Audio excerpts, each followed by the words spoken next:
The 5th of March, about 9 in the evening, I was passing over Cornhill. I saw a number of people collected by the passage to the barracks. I went towards it, and 2 or 3 people called me by name and begged me to endeavor to send the soldiers to their barracks, or else there would be murder. With difficulty, I got to the entrance of the passage. The people were pelting the soldiers with snowballs, and the soldiers were defending themselves at the entrance.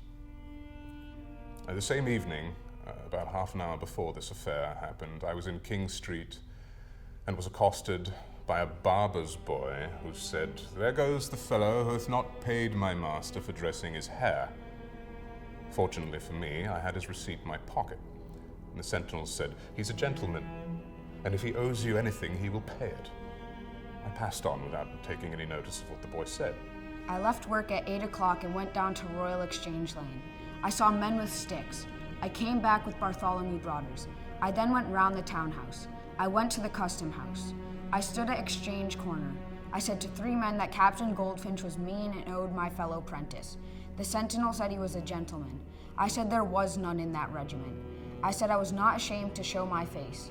He struck me with a gun under my ear. I cried. The soldiers came up and chased me with the naked swords but no guns, and struck it into the shutter. On hearing the bells ring, I supposed there was a fire. But on going out, I was informed there was not any fire, but a riot of the soldiers, and that the soldiers were cutting down Liberty Tree. I heard the bell and ran out. I came to the chapel and was told there was no fire, but something better. There was going to be a fight. There were some with buckets and bags, and some had clubs. I went to the west end of the townhouse, where there were a number of people. I saw some soldiers coming out of the guardhouse with their guns and running down one after another to the custom house. I live nigh the sentinel. I heard a noise and went out. I asked the sentinel what's the matter. He didn't know. Some people came and said, "There's the sentinel, the bloody back rascal. Let's go kill him." They kept gathering, throwing snowballs and oyster shells and chunks of wood at the sentinel.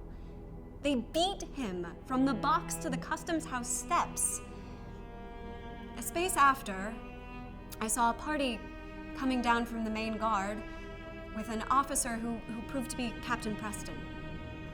I went home and stood upon the sill of my entry door, which is nearly opposite to the east end of the custom house. The people around the sentinel were then crying out, "Fire! Fire, damn you! Why don't you fire?" Soon after, I perceived a number of soldiers coming down towards the sentinel with their arms in a horizontal posture and their bayonets fixed, who turned the people from before the custom house and drew up before the door. The people, who still remained in the street and about the soldiers, continued to call out to them to fire. I saw the soldiers planted by the customs house too deep. The people were calling them lobsters, daring them to fire, saying, "Damn you, why don't you fire?" I saw Captain Preston out from behind the soldiers in the front at the right. He spoke to some people. The captain stood between the soldiers and the gutter, about 2 yards from the gutter. I saw 2 or 3 strike with sticks on the guns. A man, the sentinel, then pushed me back. I stepped back to the corner. He told me to go away for I should be killed. A man came behind the soldiers and walked backwards and forward, encouraging them to fire. Captain Preston was to the left, about 3 yards. The man touched one of the soldiers on the back and said, "Fire! By God, I'll stand by you." He was dressed in dark-colored clothes. I do not remember if he had a surtout or any lace about him. He did not look like an officer. The man fired directly on the word and the clap on the shoulder. I'm positive it was not the captain.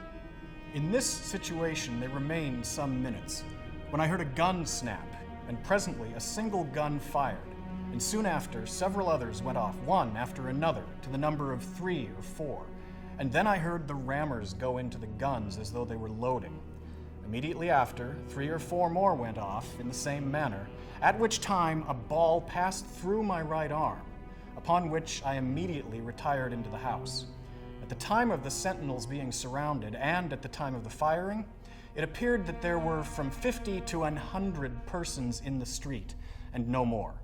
I went up to the custom house door and knocked, when a young man, which I have since heard was named Hammond Green, let me in and locked the door.